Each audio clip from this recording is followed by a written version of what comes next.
My thoughts on broadheads has continued to evolve, and I am back to mechanicals. Seriously. Stay tuned to the end. I'm going to show you some actual footage of shots on animals to explain kind of some of the evolution of my thinking. The argument against mechanicals has always been the same. Lack of structural integrity, lack of penetration, and I will also argue that they tend to be lower quality, and people think that they fly like they're field points, which means they don't actually put these things on before the season, and then they'll go put them on a bow that's out of tune, shoot them at an animal thinking that their setup's good, and they'll lose a crap ton of penetration because they don't understand that everything still has to be tuned in order to properly shoot one of these things. So why were the mechanicals created? They were created to counter the downside of these things, which is lack of blood trail. And going back to the tuning thing, I think that there was enough people that eventually couldn't figure out how to tune a fixed blade broadhead. There was a market made for mechanicals as an excuse that they fly like your field tip. But the argument that I've found the most real in my life is lack of blood trail. Let's get some things out of the way right now. What most people do is they'll shoot an arrow that's like 390 to 490 grains, just depending on how the shop ended up cutting them, how heavy their fletchings are, how heavy their knock is, what type of componentry they have out front. But then they'll basically shoot their field tips, get good with that, and then they'll just put on a mechanical out front. That is not what I'm talking about. So the baseline assumption for this video has to be the bow is tuned, the arrow is tuned, the mechanicals are actually being shot ahead of time and they are grouping with the field points, and so are the fixed blades. Exactly the same thing. The bow is in tune and the arrows are in tune. So I don't want to hear a bunch of comments about like everything has to be tuned properly. Because this is kind of my revelation video, my specs are 75 pounds, 29 3/4 inch draw, 29 and a half, 30 inch, just depending on kind of what setup I'm going with.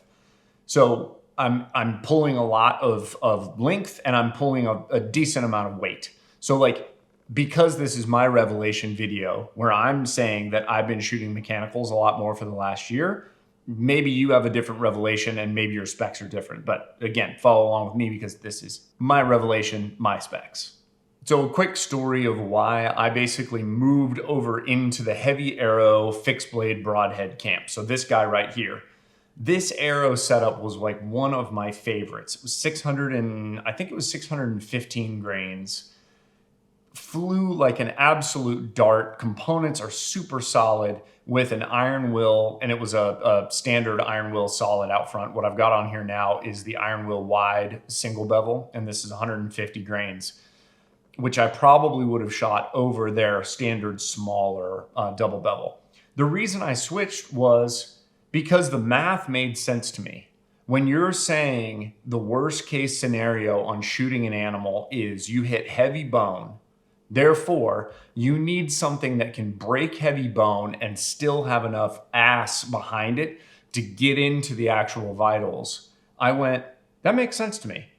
Because that probably is the worst case scenario. The worst case scenario, animal turns, animal drops, whatever ends up happening, and you go through heavy bone, and this still allows you to get the arrow through or into the animal and into the vitals. But this is part of the evolution.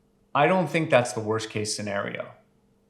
I think the worst case scenario is you get great penetration in a weird spot on the animal, and you can't find it because you don't have a good blood trail. Or you do what I did on a doe in Oklahoma.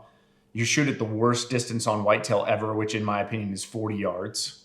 Shot at 40, the animal ducked, I hit high, had a ton of blood right off the bat, and then at 80 yards or so, no deer, blood dries up, and I just can't find it.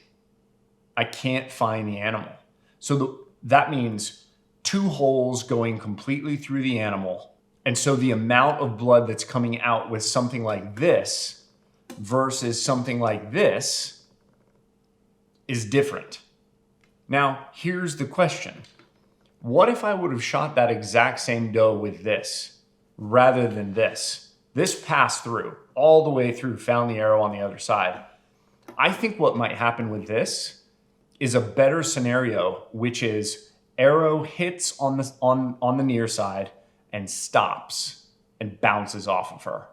Or it doesn't get full penetration. It gets a couple of inches, it gets through the meat, it hits bone on the near side and it stops. And as the animal is running away, it works it out and it pops out. Speaking of that, that's probably a good time for me to include this video right here. This is not my shot. I have definitely shot stuff like this before, so it happens, but this was not my shot, but it is a perfect indicator of why I actually think that this was a better setup than just swapping this head out for a fixed blade broadhead on a lighter, faster arrow. So if you've gone down like the heavy, high penetration arrows, a big component of it is weight, arrow weight. So Ashby talks about having to get to 650 grains in order to get to the bone breaking threshold. There may be some new research coming out that is basically talking about the increased speed that compound bows are able to get to actually, maybe they need to tie it to like a feet per second per weight rather than it just being a blanket statement of 650 grains was basically where good things started happening as far as breaking heavy bone. But what I imagine most people do is they forget or they don't add the extra weight. So in the case with the bear video that you just saw, if I were to take this light, fast arrow that ended up being maybe, I don't know, 450 grains, maybe a little bit heavier than that, and I were just to swap this head with a fixed blade broadhead, if the weight is that important, what happens to that bear? All I do is I get further in, right? Am I getting all the way to the vitals? Am I getting all the way through the onside long into the heart? I don't know. I don't know. But I do know that this broadhead is going to do more damage to that bone, leaving the animal potentially more wounded than this is going to leave it, because this thing works like a damn plunger. If this goes into the central cavity on an animal, I have had crazy results with this. This is the Grim Reaper Whitetail Special. You put this in through the ribs on the onside, it will go out through the ribs on the offside if you have a setup that's like mine, and the hole on the offside will be tremendously huge. I have never had an animal that I've shot with this broadhead go more than 50 yards, and the blood trail every single time was ridiculous. Now, the bear that was shot in that video was shot with this setup, a version of this setup. It was a Black Eagle arrow, not a Victory. But that arrow, what we found was the tip of this was broken off, presumably inside the bone. So there is a small tip on the arrow, broken off inside the bone. This carried the arrow buried in its skin for probably 60 yards, 70 yards. And then the entire arrow closed up, worked itself out, landed on the ground. And we could literally open up the blades on the arrow, but it was missing the tip. So this is the assumption. The assumption is that this tip, this small tip, was left inside the bear, which sucks, but that the bear is going to literally recover in almost no time. It's not going to continue to bleed, and it's not so damaged by maybe shattering the bone with something like this, but not continuing through. I think that's actually a better case scenario. It sucks to lose the animal, but it's like I said, I would rather know that the animal got hit in the shoulder blade or got hit in the knuckle and the arrow completely bounced out and the animal's going to be fine, rather than me putting something like this together, kind of like I'm half-assing the Ashby setup, right? I'm open to my thoughts continuing to evolve on this. But for right now, I've had such tremendously good luck on like smaller and mid-sized game with something like the Whitetail Special. I would not use this for elk. My plan is I drew Wyoming and I'm going to go out there and I'm going to use an arrow that's probably going to be high 400s as far as weight. And I'll probably use one of their like Fatal Steels. There's also a chance that I would use a Sever, but I really like the 3-blade, because another thing that I've noticed is I've actually used a Sever on a deer, shot it low, and didn't recover the deer. And what I wondered to this day is, did the arrow just unluckily happen to go in sideways like this? Like, did it just happen to go in this way? Whereas if it were a 3-blade and it goes through, am I just getting that much more, basically with 3 blades, you're literally creating kind of a hole. Like, you're creating a big channel that's in here. Now, these don't penetrate well, but if you hit stuff in the ribs, they penetrate great. If you have great arrow flight, you can have a light, fast arrow. For me, that's probably 450 grains is where I tend to kind of bottom out. I'm not trying to get any faster than that. That still gets me to 300 feet per second or so. This will create a wound channel that is insane. It will go in the onside and out the offside and bury itself in the dirt. I have done it 5 or 6 times in the last year.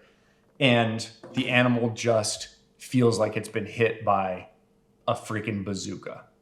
I've always struggled to take shots that were too far forward on an animal. Like, for some reason, that vital V has always been a place I've absolutely shied away from.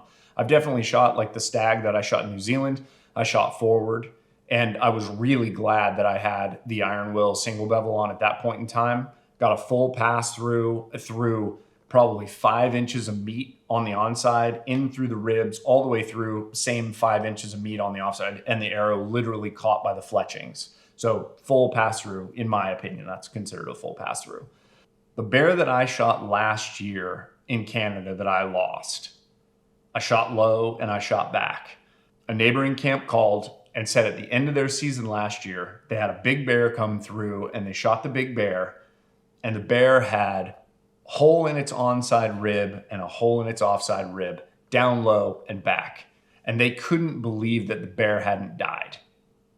And to this day, first of all, they're relatively positive that it was the bear that I shot.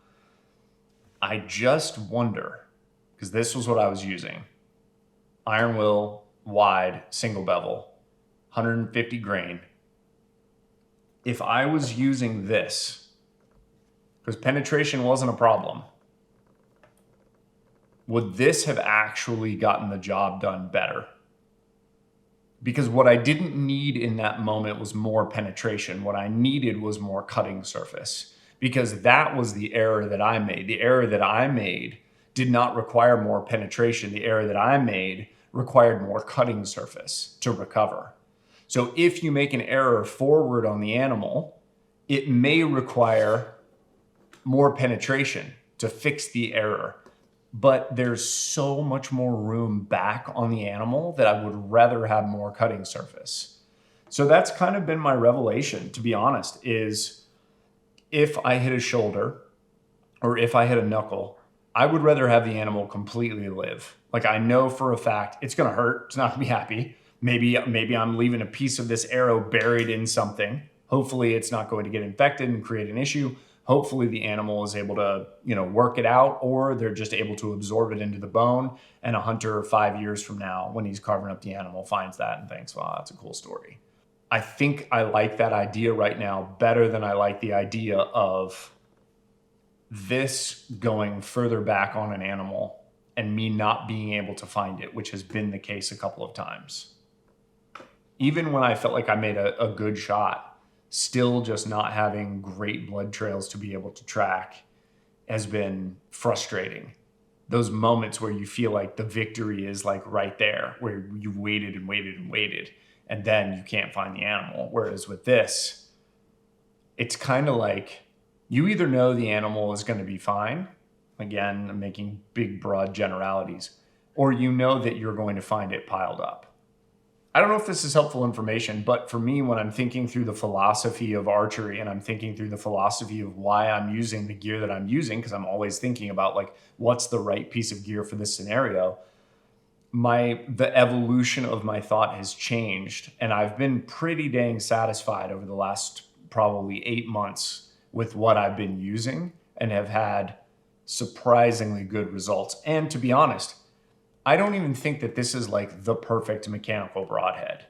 I don't think it is. I just know that so far, the amount of damage that the Grim Reaper Whitetail Special 3-blade has done has been so dramatic on the animals where it's actually worked that I've kept going back to it, And I haven't shot one animal that I've lost with one of these, but I've shot all of them correctly. I've shot them all through the ribs. I've shot them broadside. I've shot them dead broadside or slightly quartering away.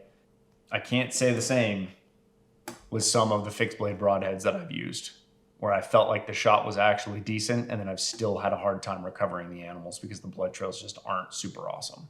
That's all I got for now. I would act like I'm going to continue to make videos, but the reality is, like, I'm making videos when I want to make videos. When I'm curious about something, then I'm willing to put the camera on, and then I'm willing to take the time editing. And this is something that I felt like was kind of important to talk about, because I think that understanding why we do what we do and understanding why we use certain gear that we use, so that we can understand what scenarios to actually bring it into, so that we understand what scenarios to avoid using those setups in, will allow everybody to be more successful and to have better hunts and to get out in the field and actually bring the animal home that they're trying to bring home.